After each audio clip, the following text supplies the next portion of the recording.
Well, you got here before the elements got crazy. And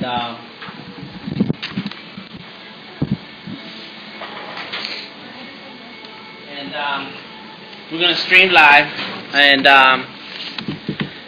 while we sit here and talk, remember to check the website all the time, TBBCATL.com, so that you're up to date on all the events. We do all kinds of stuff, including drawing sessions, art shows, and classes and workshops, besides the Black Book Conversation. That's all the announcements I have. aUXg will be in November. If you missed it last year, you don't want to miss it this year. It's going to be bigger. And trying to get trying to lock in a space for it. And it's going to be in downtown somewhere, either Georgia Tech or Emory. So it's going to be big. I'm getting C4 Atlanta involved. And once I make the deal with C4 Atlanta, we're going to make a deal with Wonderroot and bring in all the art galleries. So if you're talking about getting your portfolio together to present to galleries, that's going to be a place where they're all going to be there. At least the ones who care. You know. Anyways, so it's all about the art business. That's it. That's what we want to discuss, the art business, and really the business of the artists getting themselves into a level where you live off your art. And make a living for yourself, and not just those who you are making the art for. So in any case, so I'm going to introduce the guest for today. His name is Vince Baskerville. Vince Baskerville, something like that. Yeah. And known him for some time now. Big time in the tech world. He'll tell you more about himself. But I've seen him around in some of the tech events that I've been at. And then, but he just showed me some of the artwork he put together with his brother and created an app when the first iPhone came out. So I think that's a good story I want to hear myself, tell more about it. And what is important is to remember that no matter what industry you're working in, you have to put in the work yourself and get somewhere. And I think that's the point we want to make today, and let him share with us. So please give him a hand, Vince. Take it away, brother. Tell us a little bit about yourself and then move on to the game. Yeah. So, like I said, I consider myself mostly like a product guy.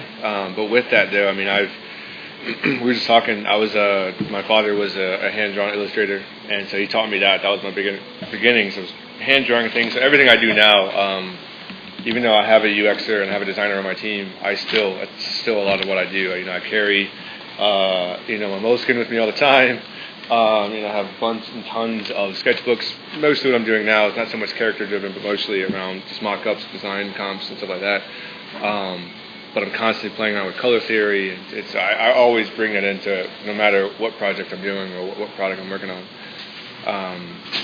As far as what I've been doing, TripLingo is a company that I've co-founded. I'm no longer actively with them, but I'm still a part of them, still advising. It's another startup I'm an advisor for here in Atlanta, Informed. And I love design, I love tech. I just kind of love what I do. So the story we were talking about earlier was it was actually pretty cool. It was something that it helped kind of propel me. It really did. But it was funny because it didn't happen how I thought it would.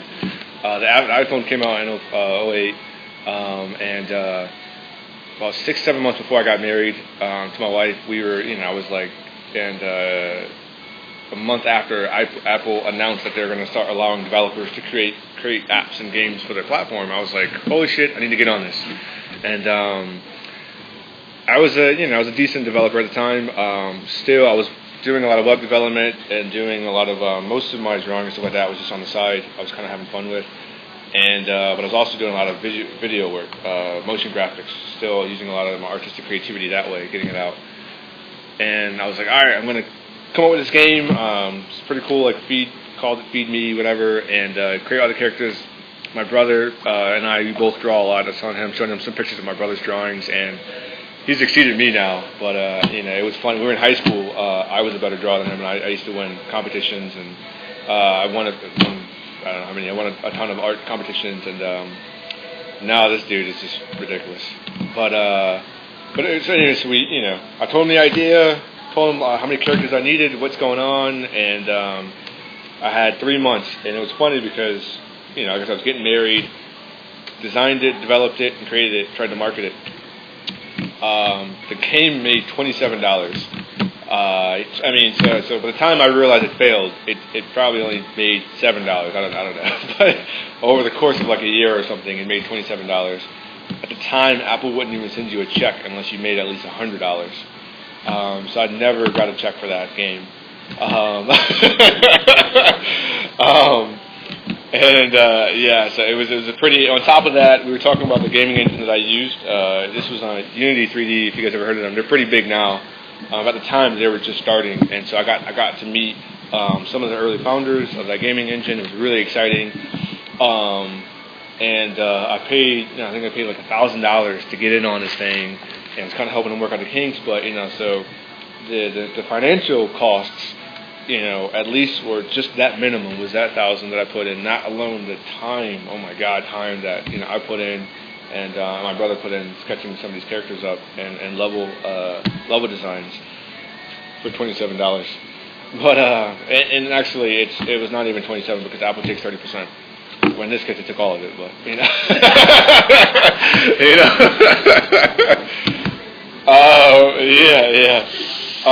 But the really awesome thing, what happened, what I did not expect to happen. I mean, there's a ton of lessons learned about what happened.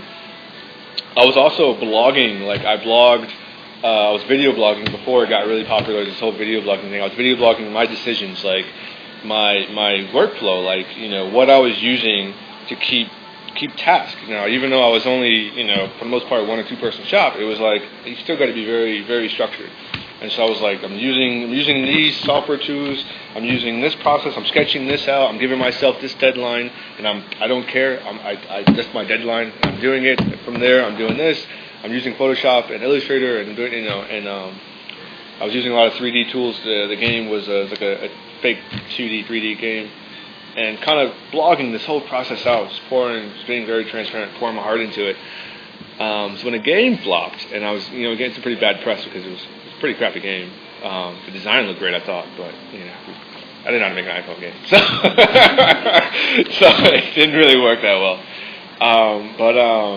While they were kind of tearing me to pieces, I started getting a ton of calls from people and clients, and people were just like, how did you do that?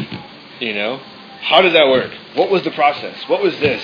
Conferences wanted me to come speak for them and explain. I was like, I just made it, man. I don't know. And they were just like, we just want to hear your story. Like, what did you do? How was the process of actually putting it through the App Store?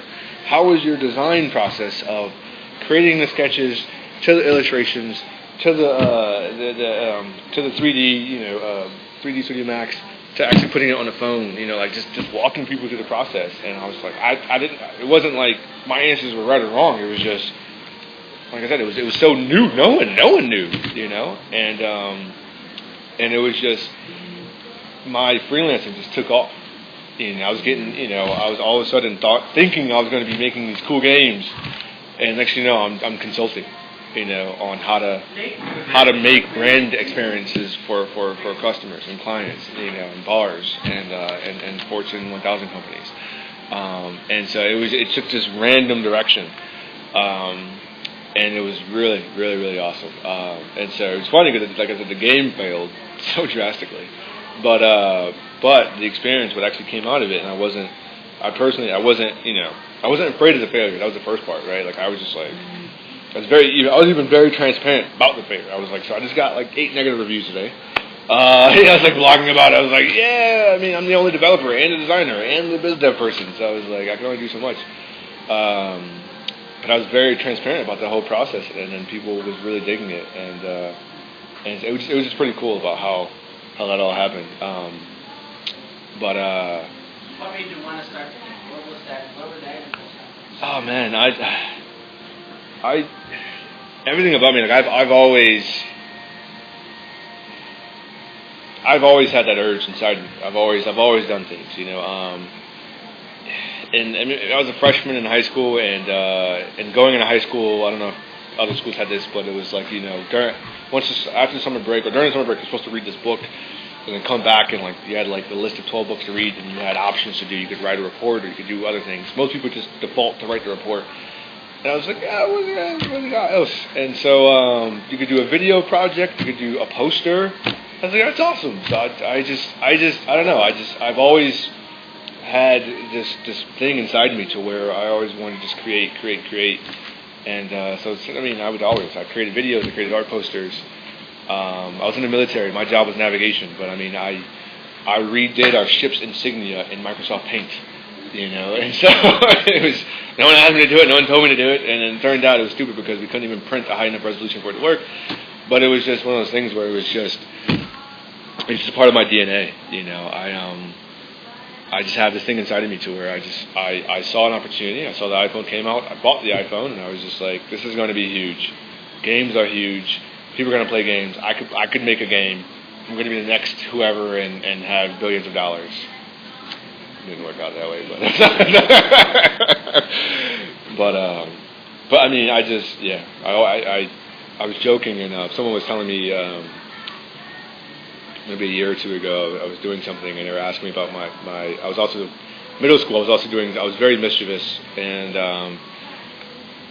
this is a nice way to put it. I was stealing business cards. I was stealing baseball cards, basketball cards, and comic book cards, and instead of reselling them, but it was one of those things. And this person's a business person, so they was like, "Oh, so you were analyzing markets and realizing trends?" And I was like, "I guess." I was like, "All right, But it was funny how he could, he took my history and was just like, you were doing that before you knew what the terms were, and you saw this and you were taking advantage of opportunities, and so I guess, man, I just saw something and I wanted to have fun. And as I grew older and grew in business-wise, I did understand those things and try to take advantage of it. But in the beginning, I just wanted to have fun. It always equated to wanting to have fun. So that was a big thing for me. Even with this, I had to convince my wife to let me do this. At the time, she was just my fiance, but it was just, the day I launched, we were getting married in 2 weeks, and it was just like, to take this type of task on, trying to plan a wedding was just a nightmare. And she didn't understand why. Well, what was your career before at that time? Before the iPhone, before starting that? So before that, I never was a part of any startups, never anything. I had just got out of design school, maybe 3 years prior to that. I went to the military, got out, went to Full Sail. You guys familiar with Full Sail in Florida? I went there. I had a very broad range of skill sets. I could program. I was self-taught programming. Got in a lot of trouble because of it. But then also I had designed this like untraditional sense of sketching and some computer design stuff, this film, whatever. And then so I went to Full Sail to kind of help refine a lot of that and help me focus. It kind of didn't really help me focus. It was just like it just kind of helped refine each one of those. And then I ended up working a lot with post-production companies and using I've pretty cool. I did some work for some indie movies. One in particular that's one of my biggest before recently. My name to fame was that I'm in the IMDb. If you search me, I was like, oh, that's awesome. I did special effects for one of the movies. But I was post-production houses doing visual effects using After Effects was like my baby, and doing that, and then pulling in web. So they wouldn't offer web development, but I would bring it in, and so we would offer it. So right when I was decided to make the iPhone game, I was working for a company in, I think it was Visual Flux. I don't know. I don't think so. Maybe no. Maybe I don't know. I was looking for a post-production company, and that's what I was doing. I was having a good time, just making special effects, a bunch of cheesy commercials, and then some websites. That was just like a job. Yeah, it was just exactly. I put everything into it, but yeah, it was just I had nothing. It was like I had no equity stake or nothing, yeah. And then and that's when. So once that changed, I decided to stop that and just take my freelancing full time. And then I did my first startup. It's somewhat of a startup, 8-bit feed, and what was that about? it was like it was a video interviewing thing. like a podcasting, interviewing thing. I did all the stuff myself. I did all the sequence animation. I reached out to a lot of people, and because of all this, like consulting I was getting and all other stuff, I was like, someone told me I should do that and capitalize on it. And I was reaching out to a lot of these big names, and it was just like surprised they're even acknowledging and saying yes to me. Like Eaton Shaw, Mills, and it's just all these like top awesome key people. Mills, this guy, I don't know his last name, but his branding is Mills. He's this big European design shop, and they have a big office here in New York now, and he's just going bonkers. He was already big, now he's just getting crazy, exploding. But he said yes, to my first email. I was just like, hey man, I'm doing this, podcast startup thing, and you want to interview me? Can I interview you for 45 minutes? He was like, yeah. So I was like, all right. And so we decided, I just learned from just like a lot of these cool guys, and I had the vision of taking that all the way, like at least like 3-4 years, and it turned out like 11 months in, it worked. That actually worked so well, again, to where they were like, how do you know Eaton Shaw? How do you know Mills? How do you know these guys? I was like, I don't, but they said, and they were just like, they're giving me such advice. I'm just like, I have to act on this. So I stopped that and went with freelancing again, and I upped my prices, and people were saying yes to those prices, and so and it was just it was crazy. It was crazy. And then that was about the same time, as far as my career path.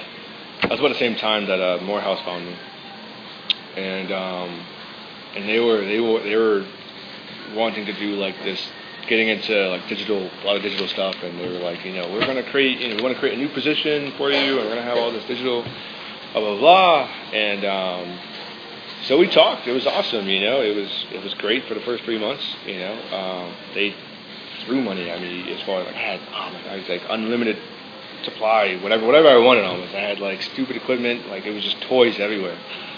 But it was the culture, I couldn't. They wanted change. They wanted the type of stuff that I wanted to do, but you're a startup. You got to be nimble. You got to be quick. And I was trying to be quick. I was trying. It was a lot of red tape, and so it wasn't working. But then it was like right when I was realizing that wasn't working, we started TripLingo.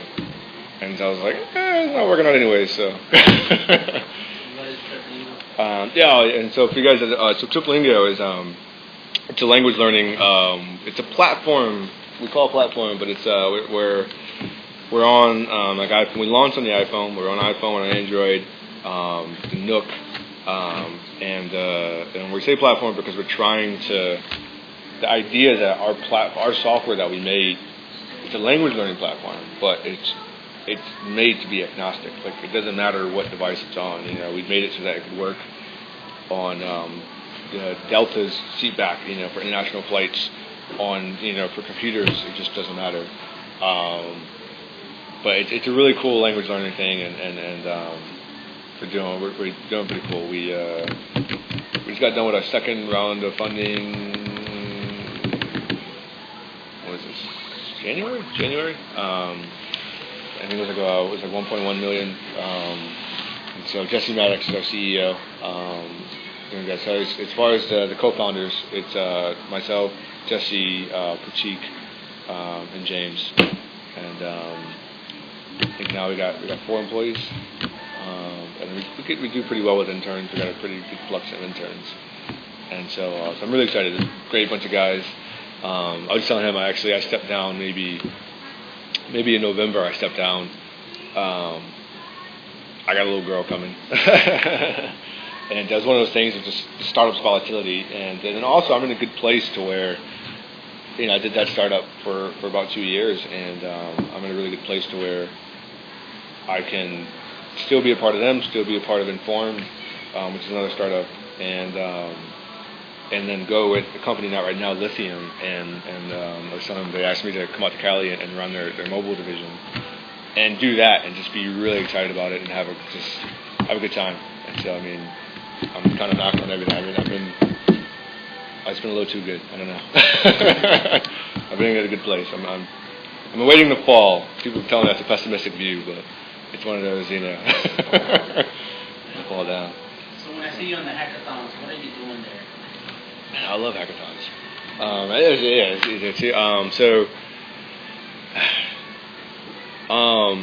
you looking for talent? Are you looking to get advice? Are you looking for the next big idea? So you should do that. So the stages, the last two or three hackathons I've participated in, I've only been like advising and kind of keeping the tabs on people, right? Oh yeah, so this is playing. We participate a lot in hackathons. So hackathons essentially it's a time and place where people come together, business people, designers, developers, really anyone come together for a set amount of time, usually 72 hours, a weekend, if you will. It's not always on the weekend, but usually on the weekend. And Friday evening to Sunday evening, it's just come up with the idea, design, develop it, and then demo it and show it off. It's awesome. I mean, that's actually how TripLingo got started. It's very rare it's not impossible, but it's very rare for Startup Weekend is a company who they didn't start these hackathons, but their brand for these hackathons are pretty strong. They wrote a book about the numbers. It's very rare for a company to be formed inside of a hackathon and then last for 2 years, or last for a year and then last and then be profitable. So for me, even before knowing that, I love hackathons for going into it to finding talent. Justifying talent, like you may be good at what you do, but it's how well you're going to handle pressure. It's nothing like having, these ridiculous ideas and only having 72 hours to do it. It's like, how can you handle that type of nonsense? What do you do? Do you break down? Do you start strategizing? Do you start insightfully cutting what can be done? I love seeing how people work. And that's why at first I was participating. I was looking for partners, and that's what out of TripLingo. I was like, I don't think we're going to do this, but I want to see how we work together. And it turns out that the idea was actually solid, and that we worked well together, and kept going. But with a ton of good people who come out of it, and maybe the idea doesn't go forward, but they work together because it's like they worked well together during the hackathon. And I'm excited that Atlanta's actually offering a lot more.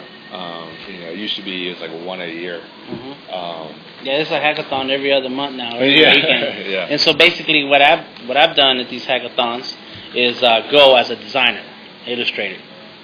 That's where I met him, and I meet a bunch of other people. I mean, these are folks who live and breathe code, and this is a whole other language, and they type this stuff out, and they spend days on end doing it, and both we do it together and for a common purpose. So people will pick an idea what they want to create. It could be a web app, it can be a mobile app, it can be something that's going to require some people with big brains to sit there and type this stuff out. And I go in, and as a designer, I said, cool, I'll design the illustrations that go with it or something. And nobody gets paid. No, we do it off.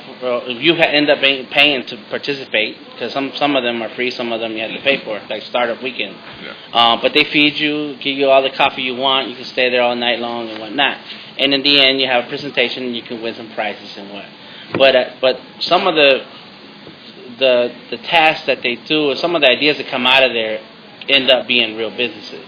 Now it's tough for it to last because you're kind of coming at it just to try it out. But I think the biggest lesson is that you actually get involved and find good people. And I think as artists, you're always looking for the good people you can work with. And of course, Jason Thomas with iNetwork and yourself, Rashad, you work together and you find a group of people that you work together and you create art shows and you create opportunities for other artists. And that's what these hackathons do in the tech world. So Vince's been working in the tech world, came out as an artist, worked in the tech world just because you felt like doing the app, and now that's the life that he's living. Art is more than just drawing or that one thing that you want to do. There's so many other industries that intersect the arts, and that you can get yourself involved in and find the people who can actually get you to the next level. And not that they're going to give you an opportunity, but that you actually work together and bring something to each other that is greater than you by yourself. And I think that's the biggest advantage. And I like going to hackathons. I meet a lot of people. The developers that are working with me on some mobile games, I would never met them if I kept posting on Facebook and Twitter asking, hey, I need a developer. I have to go out there and meet them and talk to them. And they have to see me and they have to know that I'm serious. They have to see that I actually produce art. That I'm actually got a body of work that I can say, we can set deadlines to say we're going to do this. And they've actually seen me do it through the weekend when I sit there and I have a list of things that they want for several different apps and I knock it out. And I spend all night working in Illustrator and Photoshop and there. So now if I can produce that in 3 days, give me more time to refine something and work on a better project that we're not even going to discuss that weekend, that we're going to talk about it later, that we're actually going to create a company about it. And that's what I love. I love the fact that to me, hackathons remove this whole element of glass mouths. So people can talk an amazing good game, but hackathons, you gotta do it. Can you deliver or can you not? Can you talk? You can code all this. You can design all that. If you're a biz dev guy, you can pitch this and you can win people over. But it's like, if you can't, then it's like it's not that you can't deliver. It's just that maybe you're speaking a little too big. Or just maybe the situation is a little different. Just there's always variables, but it's one of those things. And that's what I love about it. Mm-hmm.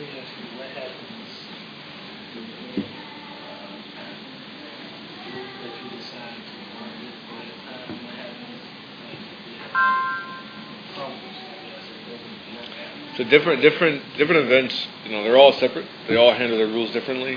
Startup Weekend tends to, if everyone wants to sign a document saying that if someone wants to own this stuff, then you guys can all sign, sign waivers saying that I have no. As a developer, most developers understand that that's all going to be throwaway code. None of that's going to be reused.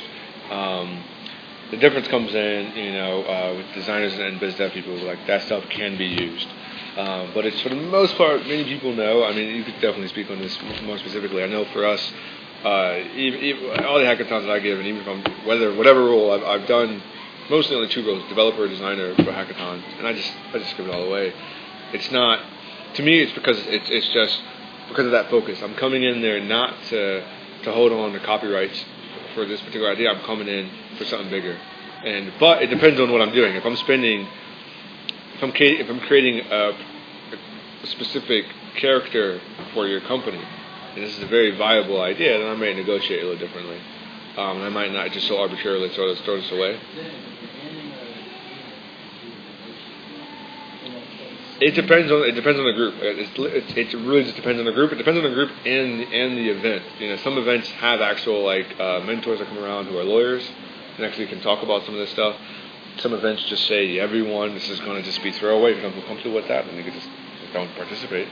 And I think it comes also with your experience too, so that if you see the opportunity, you say, well, I'm willing to play around for a weekend. But in the end, I want you to know, and I will say this beforehand, and I say that to the groups that I work with. I said, look, if we win something, I get a part of it. And if we're going to go on with this, then we need to negotiate.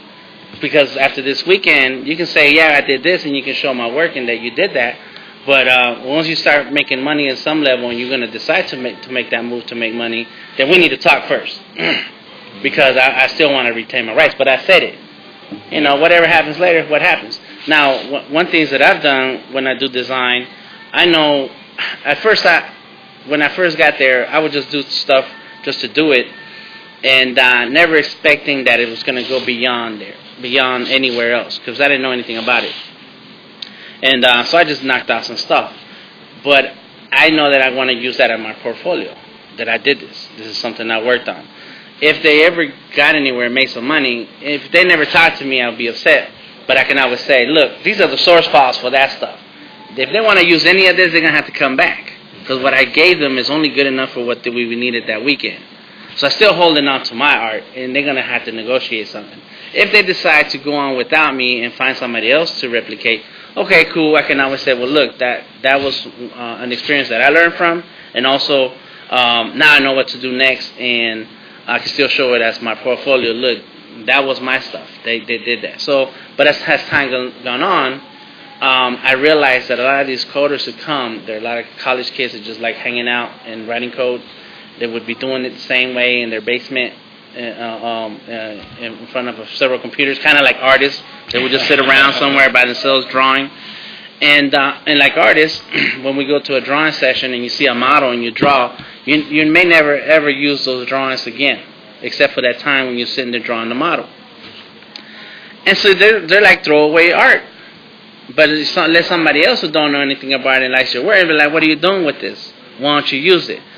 So that's how they see it, as they're just going to do something for fun.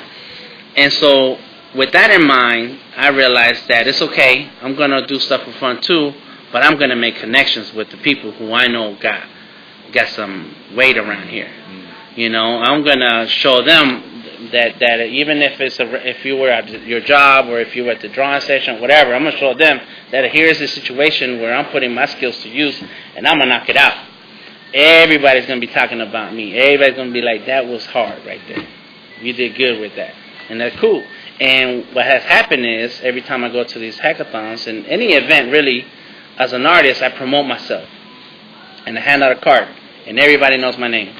And at the end, a week later, 2 weeks later, a month, I'm getting emails from people who I met, who I talked to, and I forgot their names. And they say, Dan, we need you to come in and do this. I'll be like, all right, I'm going to charge you. They say, okay. And sometimes they pay. Sometimes they don't have money. They're startups, and that's what the word is. Startups, you're starting up something new, and until you get down the road and where your product is good, you will get investors. But in the meantime, it's all a starting up, and you invest yourself. And of course, you have to protect yourself, and there's paperwork you have to make sure that's there. But those opportunities wouldn't be there if you don't go to these events. I feel like a lot of people, not just designers, but I feel like every no matter who you are, there's a lot of business people, there's a lot of developers, not too many developers nowadays, but a lot of people are so caught up in this whole protecting yourself stuff, and I'm worried about someone's going to steal my stuff, and it's like, I know I'm a bit, really loose and liberal in that respect, but at the same time, I feel if someone's out to get you, they're going to be out to get you.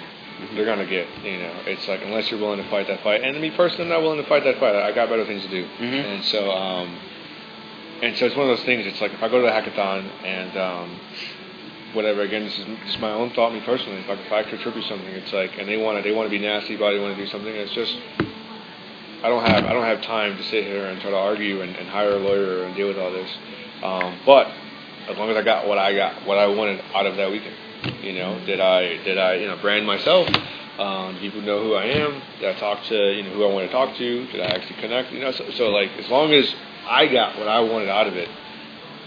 And you may actually get something else than you thought you was going to get out of it. Just like the iPhone app. I'm sure that you were looking to be EA Sports or something. This guy won. I won an iPad. I went in for one hackathon, and there was a contest of who would tweet the most that whole weekend. And I tweeted 180 times while I still did my work that whole weekend. And so they gave me an iPad for that. Pretty crazy, huh? Yeah. I paid $75 to be part of the whole weekend. Got a T-shirt, food, caffeine, and an iPad. Yeah. My wife got it now. It's an iPad maybe. That's how it works. Yeah, that's how it works. But, without, and I think what I really felt like I wanted Vince here to talk about is the opportunities that you have all around you everywhere. And you would not, who's going to check what Georgia Tech is doing or, the tech industry is doing? You wouldn't normally think about it, but I know it's wishful thinking to believe that your art is so good, somebody's just going to walk by and say, oh, here's some money. Come on. That'd be nice, and it has happened in history to some people, but there's too many of us. So we have to go outside of those circles now. We can't just be going to the gallery circles and to the drawing circles and to other people. In this room, we have awesome talent. We're not going to sell to each other. We're gonna build a community, get to know what's happening, and then share information of what's out there and going on. So out of the hackathons that I've been to, I got the idea to do a comic book hackathon. And so and I'm just gonna sidebar a little bit. So in June and in October, there's 2 of them. In June, it's a 3-day one. We started on Friday night, and it'll be here. and we're going to kick off ideas. That's how the hackathons do. So you have people who have ideas for a comic book, and area artists will get a chance to share their idea. And of all the artists who show up, they'll vote on the ones that they want to work on those ideas. And so then, that Friday night, you decide on which ideas are going to be worked on, and the teams, I have dates, yes. Check the website, TBBCATL.com. And so, and it's in June. So it'll start Friday night. You have the ideas, and once the ideas that win the most support are the ones that get worked on. On Saturday, you come in and you start on it. Dawood is going to be here, Joseph Wheeler, Brian McGee, Afua Richardson. These are comic book people. They know what they're doing. And Byner's going to provide all the art stuff we're going to need. They already just gave me the pencils. I got 100 pencils already ready. And so then on Saturday, you start working. Character development, story development, and get the panel storyboards together. And on Sunday, you just finish it off. And by Sunday, we need to have a finished comic book. Depending on how many artists we show up, it could be 5 artists, well, we do 1 comic book. We get 20 artists, might have 2 teams to do 2 comic books. Whatever. The point is that you get the experience, the hands-on experience to knock something out. You learn in the process from people who know what they're talking about. We ain't just sitting here figuring things out on our own. We got people who actually know what they're doing and can show us. And at the end of the day, we end up with a comic book. We post it online, brag about it. Everybody keeps a copy. You run off as many copies as you want, sell it. You don't have to tell nobody about it. Fine, whatever. It's our work. But we're looking at it more as a learning experience. So then you go off and you make your own. Now, in October, there's a nationwide organization called 24-Hour Comic Book Day. And what they do is in 24 hours, there are chapters all around, I don't know about around the world, but many cities have chapters there where they produce a full comic book in 24 hours. So I registered with them, and Hippopotamus has given us their space for 24 complete hours. Yeah, so that means that we're uninterrupted. You may take a nap if you want to, but we had to finish a comic book to get our name out there as Atlanta artists. And I'm going to bring in all these artists again to guide us on what we need to do first, second, and third, and so on. And if we can knock out 1 complete comic book under the rules, bragging rights, and now we done figure something out. So why not? Let's try things out. Let's do it for fun. But in the process, you build up your brand, you build out your name, and you start having other people look at you instead of us each other. Which I'm cool with looking at your art. One of the things I love about that too, though, is a simulated real world experience. Like I was telling about my brother, and I was telling you guys about how my brother, he's a better artist than I am now. But he just keeps it to himself.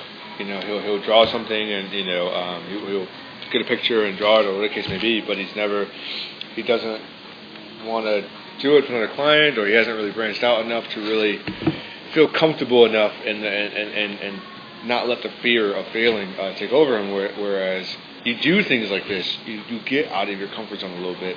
You get deadlines. You get not exactly what you want to do. It's like, I want to do this. You don't have to. But what happens with that, though, is now you have a story to tell.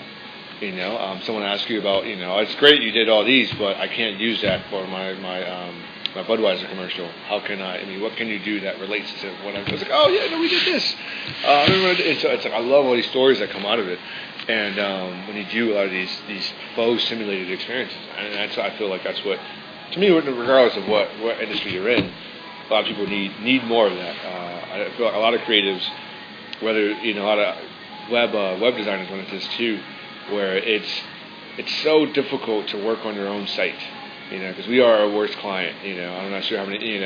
Trying to head nods. It's a 10-year process working on your own website.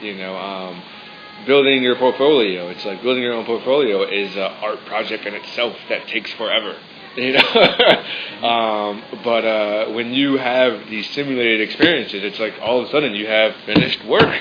And it's like, and that to me, it's like at the end of the day, I've ran into it, and then now that I'm hiring people, it's like I don't want to see incomplete stuff. I want to see finished. Show me something that you shipped. show me something that you finished and delivered to somebody, because that to me is better than a work in progress thought stream. So something that you carried out, something that you, from concept to in the middle, and to just, I actually delivered this. That's a lot more weight than 20 different ideas of things that I half worked on.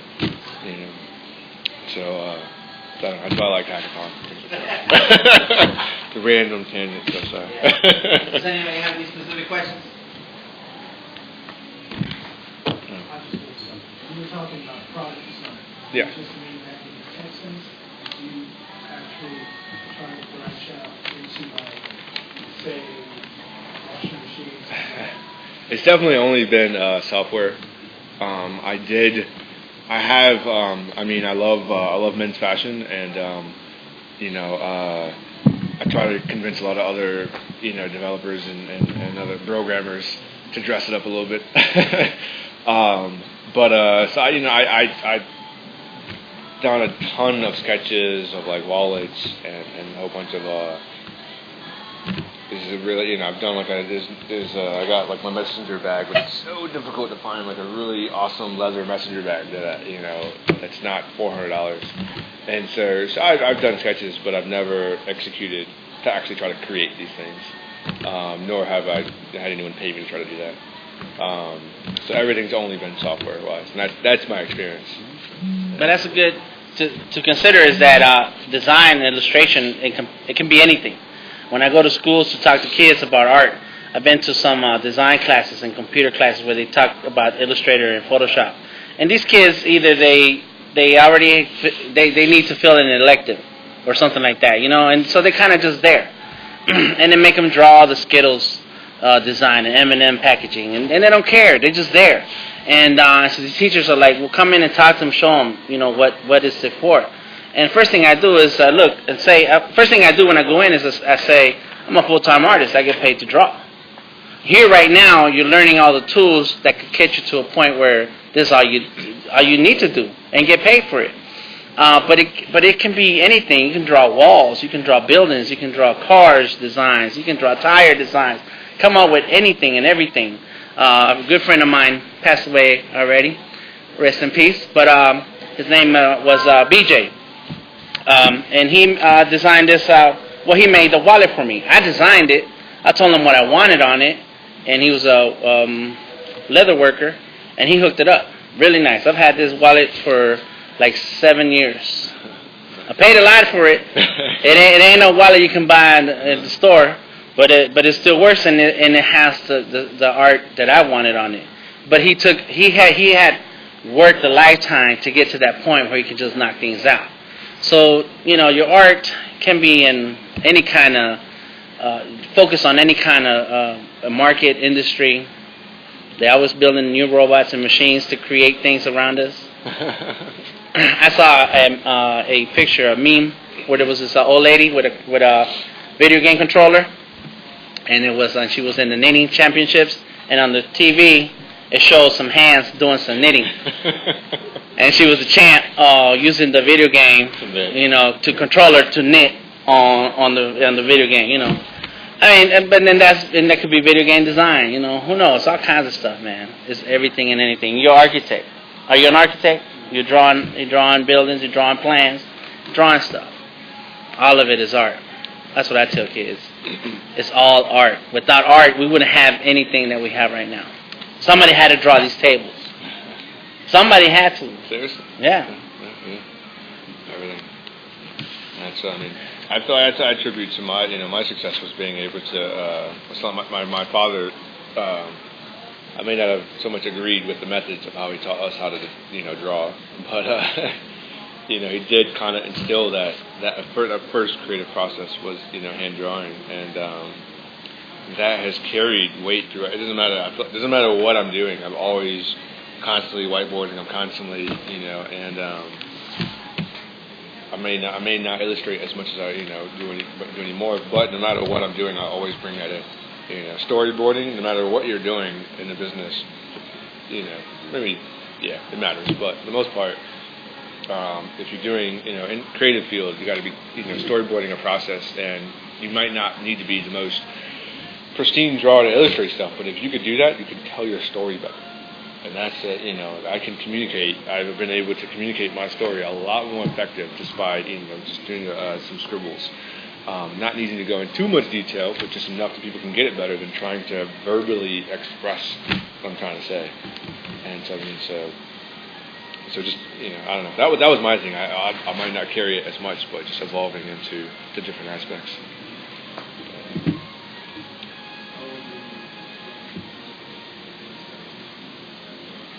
When my dad started teaching me, I was like 8, not even maybe. I don't know. We were really young. I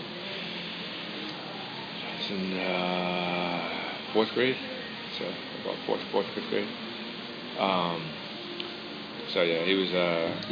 I appreciate it now, but you know, it was like a drill sergeant. You know, he had these. He would replicate a lot of comic book art, and then create a lot of his own original art. But he started with us replicating his. He started with us replicating his replica of comic book art. So he would balloon them up though. So it'd be a small comic book, and he would balloon these up. I remember one was it was a Spider-Man. It was back when like a lot of comic books had a lot of tagging. You know, it was a lot of tagging on the walls. And Spider-Man was like doing his thing, but he like so much detail on the brick. And I was just like, I'm like 9. What do you want from me? You know? And he just was relentless on just. It had to look like his drawing. And then, but I mean, it carried over. I started winning awards in 5th grade and 6th grade, and you know, and but I also didn't like drawing for a while until I think it was until high school when girls started liking me for it. And so, you know, when I can get use out of it, then I started liking it again. But yeah. How we feeling? All right?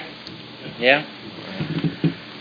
Want to point out that Deborah Gonzalez, the attorney, Deborah Gonzalez who's talked with us before in the past, putting together a course for artists to go through all the steps of what your mission statement is, on what your purpose as an artist is, cataloging your artwork, and getting together the copyrights and trademarks for it, all the basic stuff that every artist needs to have, so that when the opportunity shows up, you have contracts, you have your portfolio together, you have your online presence and your marketing lined up. So stay tuned for that. If you want to follow Vince on Twitter and on Instagram, his handles up on the board is at Who Is Vince. Very cool dude. Very cool. And don't forget our sponsors: TBBCATL, Artist King, Art Star Rep, iNetwork, INC, Binders Art, and Binder School. C4 Atlanta is doing a lot of work for artists also, setting up classes. They have a course here this week on website for today, a hands-on workshop on how to get your WordPress website up and running. Couldn't tell you how much it costs, but you need to check it out. It's on the website. But there's all types of opportunities and resources. Some of them require your investment, you know, and that's what it's going to take.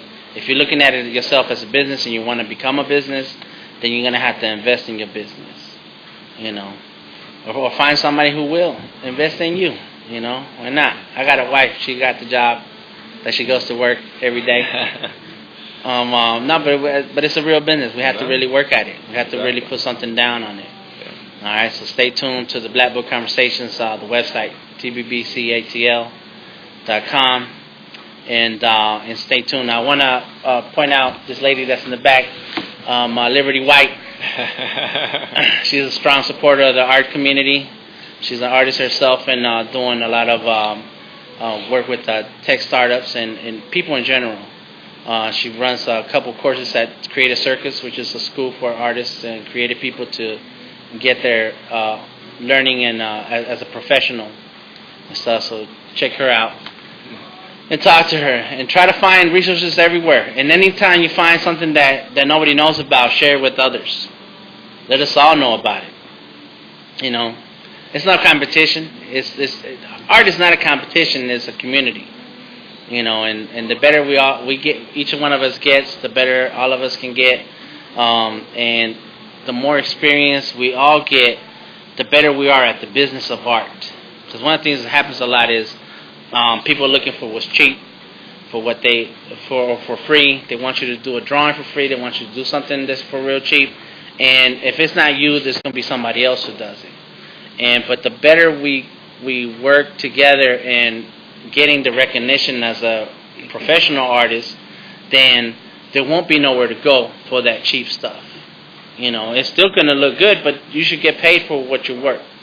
And so the more we build up, the better those opportunities are going to look, and the higher quality of work we're going to have, the higher quality of clients we're going to have, and the industry as a whole is going to be much better.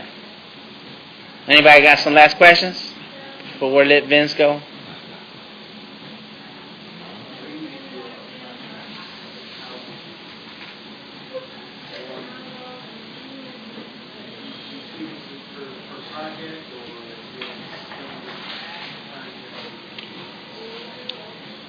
In the beginning, I used a lot of freelance sites. Just took what was out there. It's like freelancer.com, I think there is, and they've been out for a while. So I didn't have and I didn't want to really play for a lot of lawyers in the beginning, and so I just used. I'm a very aggressive, headstrong kind of person. So it was more like I was in the beginning, very adamant, very clear about my worth, about what we were doing, what the project was going to take. I've always been very structured, like I was saying. So it's just I've always been adamant about paying me whether it's a third or a fourth up front. I'm not starting until I get that. And understand this is a deposit until so many days go by, then the deposit is no longer, even if you cancel the project. So it's a lot of that was already up front before I had the contract saying all this. So I've already had that instilled in me. And so now, yeah. And and that kind of behavior came out of my wife called it arrogance when we first met. But it came out of when I was working a lot with companies. I ended up post-production companies. I ended up being like the bulldog, they would call me. Like the last guy, my last mentor, Terry. He was kind of this passive-aggressive guy, and whenever it came to billing, he was a little soft. And I was like, this is messing with my money. And so, he was a pretty, very intimate shop. It was about 10 people. I had 4 people working for me, under me. But it was just like, if a project cost $10,000 and it was only supposed to take a week, it should only take a week. If it took 12 days, that took money out of my pocket. And so I ended up going into client meetings with him, and I was like, no. So when I went on my own, it was a little easier because I was already doing that with him, and where it was a little less of a threat because it wasn't like my money. It was my money, but I was salary. So when I was freelancing, I would I remember having a client. It was a church, local church in Orlando, and they gave me the third up front, and then they kept changing the scope of the project. And it just got out of hand, and then they kept they were also redoing, they were renovating their church, and that project ballooned out of budget, and then they kept changing the scope on what we were working on, so I couldn't even start, to the point we were like 3 months late, and so they lost their deposit, and they were like, well, we just want to cancel now because we don't, I was like, okay, well, all right, and they were like, we want our money back. I was like, no. I was like, you wasted 3 months of my time, and at that time I did have that in the contract, but it was just like, before that, I was very upfront with them, I was always willing to say no, and that's a very difficult thing to do and inherently have, is the willingness to say no to a client. I was always willing. It was, even if I didn't need them, even if I did, it was like, damn, this $5,000 would be really nice right now.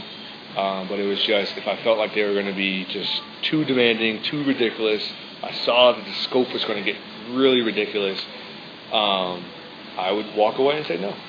And I feel like that gives you a lot of power if a client can see that. If a client can see that you're willing to say no, and genuinely mean it, you're in control. So before any of that, it was just, This is how it's going to be. If you don't want to do it, then that's fine. I don't need you. I always have other people. If I didn't, I didn't. But if I was, I would have that bluff. But that's again, I can't say that works for everyone, but it's worked for me. It's worked for a lot of people I do know. It was always that, a lot of my other design friends and web developers. The same thing. It was, going into meetings very strong. This is my rate. If you don't like this, then that's totally fine. I just can't work with you. There's every level of certain situation. I know. This just isn't for me. They're not doing you a favor by paying you less than minimum, for you to knock out some amazing work. Yeah. That's all. So you gotta look at it like that. Yeah, go ahead. In terms of the client, something you're working with, all of a sudden all is changing, would it be appropriate also to say to the client, sure, you can have this change at an additional cost? Yes, it does have to be in the contract though, but yes.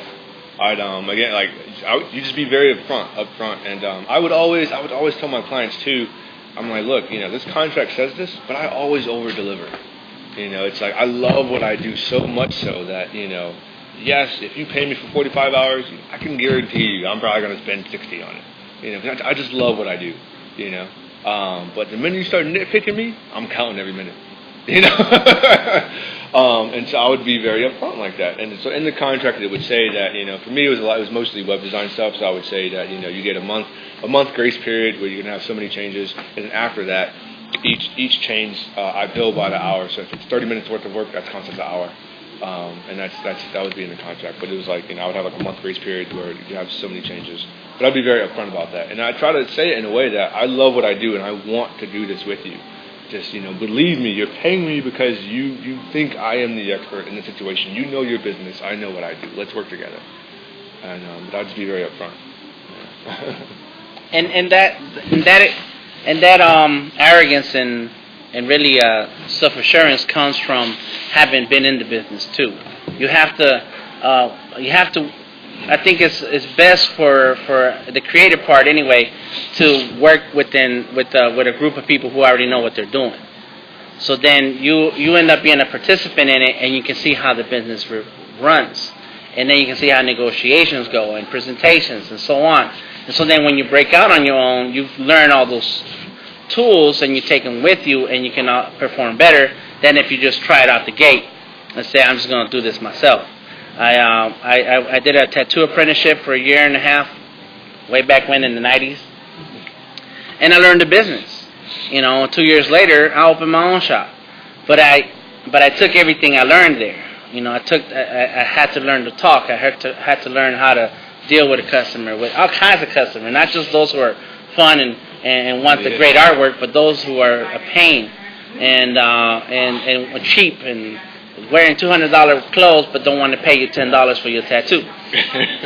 Stuff like that, and so you have to. But it's the hands-on and seeing somebody else work it for you. Then you build up your confidence and the talk, and so then when you have your own, you are as the person walks in through the door, you handling the situation from beginning to end. And of course, you want them to be satisfied with what they get. So you're going to do your job to the best of your ability. But at the same time, you want to make them feel good about it. That by giving you the money they're going to get you, that you deserve. And then they walk off and they tell the whole world about you, and next thing you know, you got 10 more customers. But I think it starts with working with others who are already on that path. Mm-hmm. Even as an intern. That's why those are very important also. That's a great point. I think I might have downplayed that a little too much. I was saying how I was doing that with Visual Flux, and some of the other companies. I was saying that I would go into business meetings. I think I might have downplayed that a lot. That actually did help me a lot. Seeing how Terry was my mentor for a while. Seeing how he negotiated. Seeing what he did.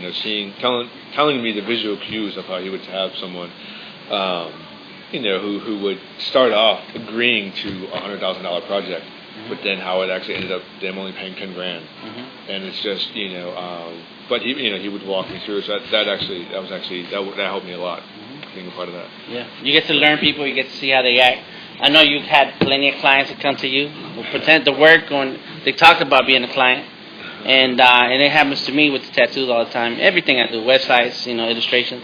Oh, I need this, I need that. How much for all this and this? I want, have you seen such and such movie? I want what they got, And I'm like, cool. So, I tell them my rate, Oh, I didn't know it would be that much, But let me call you back. Yeah. You never hear from them, or they say, well, how much if I just do this? Like, cool. All right. Well, I now know the kind of person you are. But when they start off that way, you can tell a little bit. You get the little characteristics worked out. And then there are those who really serious and say, when can you fit me in? And you say, well, I need a deposit. They say, okay, how do I pay you? All right. Yeah. Now I know. So it takes time to get there. Any last questions? Cool.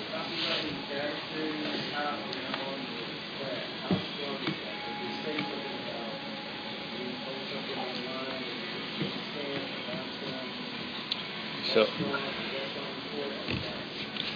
not really. I mean, I would look more into Creative Commons laws. Definitely, if you're creating stuff and again, we talked about hackathons and that different type of stuff. But so there's that. But if you're doing other stuff and you're just posting it online, you definitely want to protect yourself. Looking at the Creative Commons, their type of different. They got like 6 or 7 different Creative Commons different things now. Generic Creative Commons thing is you put it up and it's just people can use it and share it, and as long as it's not for commercial use. So there's a bunch of different copyright different things you can have. It depends on where you post it, because some sites will have their own rules about it. That's very true. And so it's best if you just go online and look up the copyright laws. Yeah. And if you're really unsure and you really like your work and you want nobody else to share it and profit from it, then go through the copyright for it. It's that fear, man. It somehow it's very difficult, to break out of it, and he is too damn good to be holding that to himself. And so the longer you go, the harder it gets to. It does not get easier. It does not get. And I said that's exactly how my father was. My father, an amazing illustrator. He's a construction worker. Been working for the same construction company for the last 20-something years. Just never sold one piece of art. Never left our house. And it's like just. And it could be that maybe that's a side thing that gives you your joy. Exactly. And it's not all artists have to be Van Goghs and stuff. And I don't think my brother is trying to be like me necessarily. As I'm saying, like I said, I grew to kind of resent the art for a while, like hand drawing, like I said, whereas he always enjoyed it. Whereas, it wasn't, like I said, until like high school where I really started enjoying it. But I never had this love for the craft. It was a tool for me. It was a means to an end for me, and I wanted to break free of the situation that we were in. We were very an inner city type family, and I wanted to use it that was my tool to get out. And that's exactly what it was. I had to go to the military because we couldn't afford it any other way, and so I went to the military. Didn't have to use any of my design skills there, but I forced it into my activities, and I kept it going so that when I got to Full Sail doesn't teach you how to draw. It doesn't teach you how to do anything. It just it shapes what you have, and it refines where you are. So I kept it going, but and I think that was the difference between me and my brother. It was he fell in love with the craft, and he also had some people say I do tend to lack empathy sometimes, but so with that though I also have no fear. That carried us to my whole life. Being in startups, you gotta have no fear about that. I go cliff diving, I skydive, I just whatever. I want to tell a quick story based on what we're saying right now. As an artist, you grow up and that's your stuff, and that's your art, and you keep it really close. And when somebody says, how much will you sell that? You're like, I never thought I was drawing this to sell it. I didn't draw this to sell, so I don't have a price because I don't want to sell it to you. I like money, but I don't want you to take this with you. You know, and so as time goes on, it all depends on the type of career you want to have, and that determines how you're going to work things out. And so during my apprenticeship at this tattoo shop, so for 2 years I was there, and I was constantly drawing, and all new drawings went up on the wall for people to pick from and get tattoos. And you know, so there's a lot of hearts and, you know, panthers and crosses and roses and skulls, you know, the classic stuff. And then the day came when I got into an argument with the owner, and I quit. And so I packed. And the only thing I took was my book bag that carried my drawings, the ones that I was working on at the time, art books, pencils, and stuff, and that's it. And I walked out. And I left behind all the artwork that I had created that was on the wall. It was not all mine. There was another artist there who I ended up being partners with at a different tattoo shop, and then I married his sister. But that artwork, a lot of that artwork was mine, and I had to let go. I wanted to take it all with me and say that I own this. This is mine. It came out of me. But I also wanted to take a turn in my life and say, I'm going to do something different now. And if we're still a tattoo shop, still open a tattoo shop, but we never got to that point where we had artwork on the wall again, where we drawing tattoos on the wall. It was paintings on the wall now. At our tattoo shop, we did art shows. It was called Vantage Point, and we all the way up to 2005. That's what we did. Every month we had a different art show. And when a person came in and said they wanted a tattoo, we asked them, what you want. Well, let's see what you got. I can draw all day, but you need to tell me what you want. And so then that became our way we was going to work. And so it's not that I didn't feel like putting up our art on the wall, but I wanted to do different now. And so I was able to let go. So now when I draw something, I don't have to keep it if I don't want to. I can give it away. If I'm drawing something I feel like drawing, I may give it away if you like it. But if you ask me to draw something, now I have to charge. You know, so it all depends on what type of artist you're going to be, and then at what point are you ready to let go and be okay with what people like or don't like.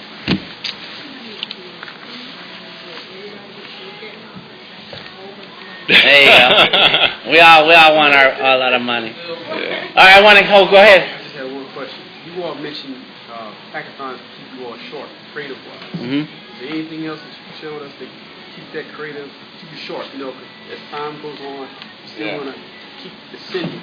Yeah. Books, periodicals, movies. Groups of people that you go into, because they're going to inspire you. When you see somebody else doing something, you're like, oh, snap. And you wish you could take their arm and be your arm. But not. So now at that moment, it's like, I want to do that or more. Yeah. Seriously, being around a bunch of good people push you to be better. I mean, I don't have any books off the top of my head right now. Most of my, I'm a product guy, so most of my stuff isn't necessarily directly related to drawing right now. But it's just, I do, I'm working with my little brother right now, and I'm actually, we were talking a lot about opportunity cost, and there's a big deal. So we're working out a deal to where I'm going to give him like $200 a month just to work in his business. Got this opportunity cost. He's working at like Foot Locker or something, and I'm like, I'd rather you do something like this, But part of the deal is that he has to read one book a quarter. I try to at least read a book a month on something in our industry, because that's how you're gonna get you got it. I watch. I mean, I don't know if I'm the best. I have ADD. I actually do have ADD, and so I don't know if I'm the best, because I'm overly saturated. There is no separation between work and life for me. But I podcast like crazy. I'm constantly reading articles. I just, so like I said, I don't have any design specific, but I do have a ton of product and creative, like UI, stuff like that. If you care for any of those things, I can come to the sidebar and talk about. But I would not advocate, like, seriously, like, read, like, there's so many people who think that, I just do design or I program, and it's like, why do I need to read for it? It's like, holy shit, what are you talking about? Like, it's like, that stuff just inspires you. You just don't know, like, then whether or not it's a business book to kind of help you go to the next edge, or just whatever it is.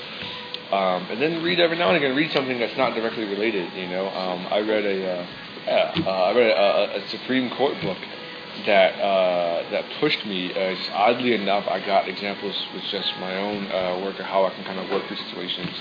and just it was like one of my at Facebook. I kind of reached out for, but it's just I can't get enough of those. Just being around peers like this, like it's seriously. But you can get really complacent, doing a lot of your own work. But doing stuff, like I said, those faux simulated experiences, because it pushes you harder than you can push yourself. So, sorry. Yeah. Well, you mentioned that love thing, because my girlfriend, she does mock trials sometimes, sitting there and see how lawyers kind of come with their briefings and all that kind of stuff. Yeah. Takes some creativity. You may not be drawn a lot, but you still got to strategize to where you can make a case or put it in your favor. So, definitely. That was great. I thought the only one that felt like it, but that is something. All right. So one last reminder: the Black Book Conversations on the website. We have links and resources to organizations and articles that you can find more information about our business of art. There is also a newspaper page that is constantly updated every day. It has new links about what's being posted on Twitter and Facebook that has to do with the business of art. So those are things that you can check out and just follow through and see what happens, even if any information is for you. And then the events, because there's always something else that we're going to find that we want to tell everybody else about. So just come on, keep checking the website for artist stuff, just to do art. There's going to be stuff where there's information to be given out. And then later on this year, and starting in May, we're starting a artist class where we take an artist through the business of art. And we're going to take you through all the steps that you're going to have to do if you really want to become a professional artist, and so that you can build up to the point where you have contracts, where you have online presence, where you have your portfolio together, and then you're ready for the world. So no matter what somebody comes to you and says to you, we prepared you with a response. We prepared you with a contract, and you just make a move. So stay tuned, check the website, stay on it, and let's give Vince a hand. Thank you very much, brother. No problem, man. Thanks for having me. Thank you for coming through. Cool. The next one is in May. Cool. May, when are we now? April, March? Yeah, so May. These are some of the third week, design third sites Monday that I in May. use. I don't know if these have any, I know you're an architect, but, these are just some of the, because I do mostly software and product design stuff. Yes.